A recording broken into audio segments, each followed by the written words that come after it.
आशा और विवेक की कहानी किसी फिल्म जैसी थी। 5 साल का प्यार, स्कूल की क्लास से शुरू होकर कॉलेज की लाइफ तक, हर पल साथ बिताया। दोस्तों ने हमेशा कहा कि ये जोड़ी परफेक्ट है, और अब उनकी शादी सिर्फ एक दिन दूर थी।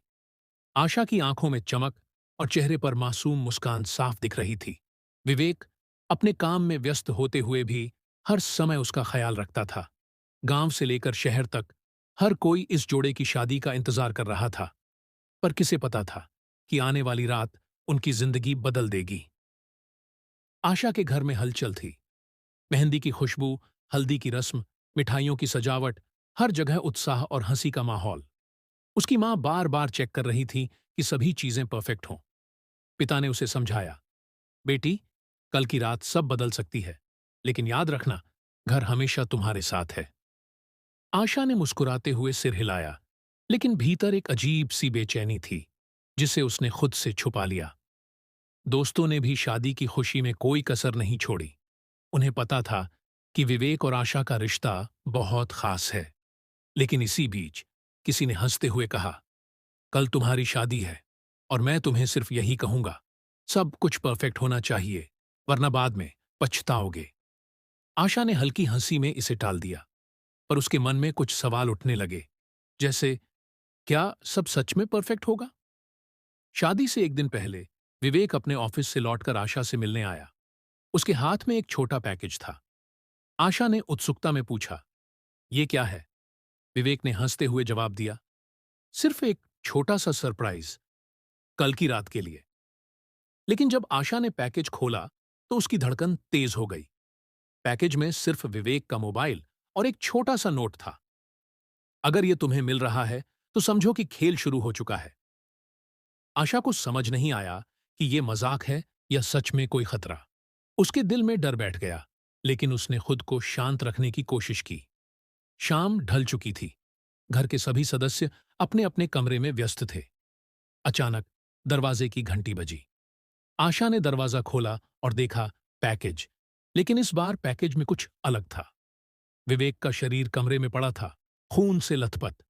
उसका हाथ अभी भी पैकेज की तरफ था। आशा चीख पड़ी। उसके कदम लड़खड़ा गए। उसने तुरंत फोन उठाया, लेकिन कॉल नहीं जा रही थी। पुलिस ने आकर मामला दर्ज किया। रिपोर्ट में लिखा गया, अज्ञात कारण से मृत्यु। लेकिन आशा के दिल को यह बात संतुष्ट नहीं कर रही थी। उसके मन में डर और संशय के बादल घिरे हुए थे।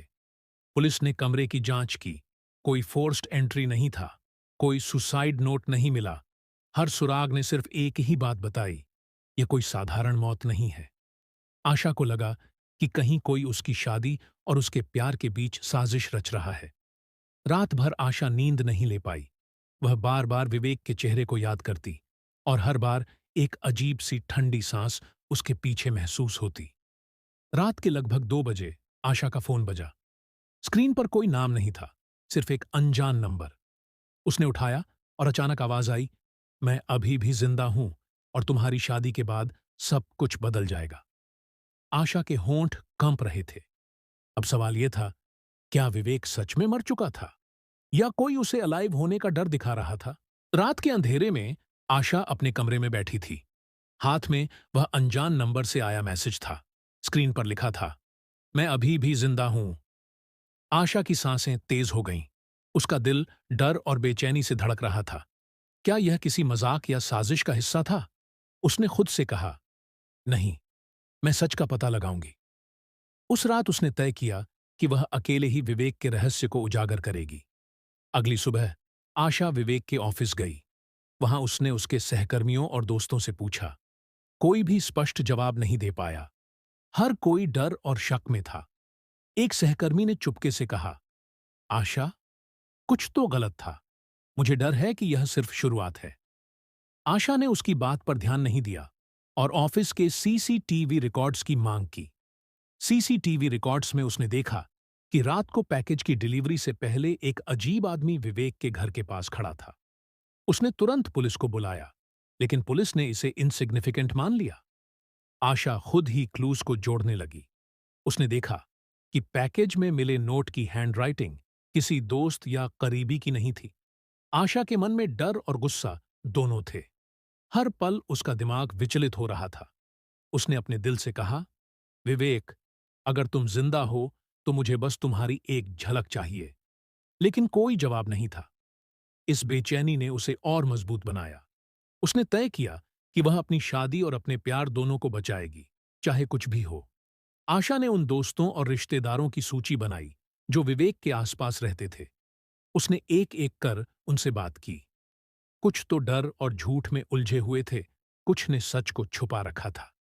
इस प्रक्रिया में आशा ने कई पुराने ईमेल्स और चैट मैसेजेस देखे जिनमें सटल थ्रेट्स और वार्निंग्स लिखी हुई थीं। फिर एक क्लू उसे विवेक के पुराने कॉलेज फ्रेंड तक ले गया।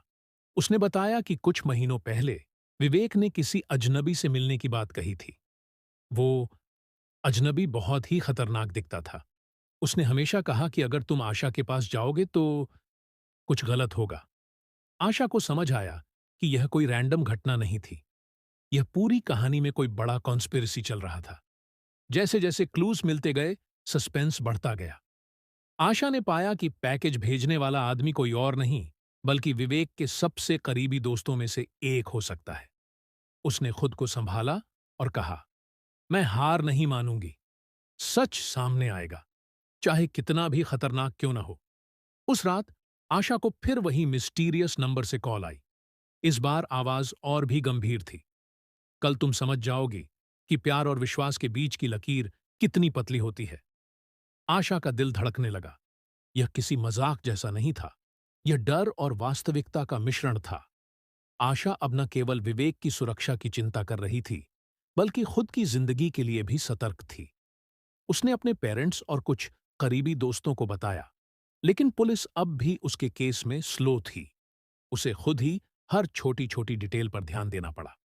उसने देखा कि हर सुराग उसे एक और गहरे मिस्ट्री की ओर खींच रहा है। जैसे जैसे रात बढ़ी, आशा को पता चला कि इस रहस्यमय व्यक्ति का मकसद सिर्फ विवेक को डराना या मारना नहीं था।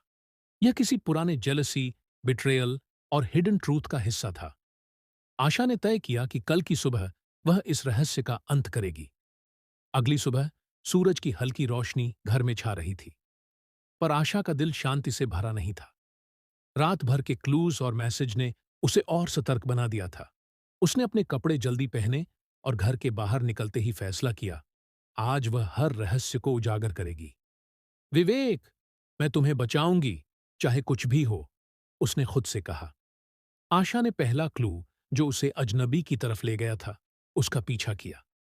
कुछ ही दूरी पर वह व्यक्ति खड़ा था। उसका चेहरा पार्शियली शैडो में था, लेकिन उसकी आंखों में डर और खुद की साजिश की चमक साफ दिख रही थी। आशा ने दृढ़ आवाज में कहा, तुम कौन हो और क्यों ये सब किया? वह व्यक्ति मुस्कुराया और कहा, तुम नहीं समझोगी। तुम्हारा प्यार ही तुम्हें सबसे कमजोर बना देता है। मैं सिर्फ न्याय कर रहा हूं, जैसा कि विवेक ने मुझे धोखा दिया। आशा ने धीरे धीरे पूरी कहानी समझी। वह व्यक्ति, विवेक का बचपन का दोस्त, जेलस था और उसे लगता था कि विवेक ने उसे बिट्रेयल किया। उसने सोच लिया था कि शादी से पहले सब कुछ खत्म कर दे। लेकिन बिगेस्ट शॉक तब आया जब उसने पाया कि विवेक वास्तव में अलाइव था। उसने उसी रात खुद को टेम्पोररी हाइड किया था ताकि सच्चाई सामने आए। विवेक ने कहा, आशा, मैं जानता था कि कोई हमें हार्म करना चाहता है, इसलिए मैंने खुद को थोड़ी देर के लिए डिसअपियर कर दिया। सब ठीक होगा, बस तुम्हें डरना नहीं था। आशा ने तुरंत विवेक को देखा और उसके हाथ पकड़े। उनके चेहरे पर राहत और प्यार की चमक थी। विवेक, मैं मैं डरी हुई थी, पर अब सब ठीक है, उसने कहा। विवेक ने मुस्कुराते हुए जवाब दिया, हमारे प्यार ने हमें बचाया, यही सबसे बड़ी ताकत है। दोनों ने एक दूसरे को गले लगाया और उनके आसपास की दुनिया शांत और प्यार से भर गई। पुलिस ने उस जेलस फ्रेंड को गिरफ्तार कर लिया। उसने सारे कन्फेशंस कर दिए।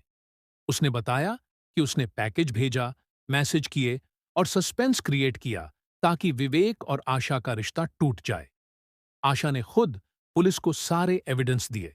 उन्होंने बताया, सिर्फ प्यार और सच की ताकत ही हमें इस खतरे से बचा सकती है। जैसे ही केस क्लोज हुआ, आशा और विवेक अपने घर लौटे, पर उनकी आंखों में एक नई समझ थी। उन्होंने जाना कि दुनिया में भरोसा और प्यार दोनों फ्रेजाइल हैं। लेकिन सबसे महत्वपूर्ण लेसन यह था, जब प्यार और साहस साथ हों, तो कोई भी खतरा हमें रोक नहीं सकता। रात के अंधेरे ने उन्हें डराया, लेकिन प्यार ने उन्हें बचाया। कभी-कभी जीवन की सबसे बड़ी लड़ाई डर के खिलाफ होती है, और वही लड़ाई हमें सच, विश्वास और प्यार के असली मायने सिखाती है।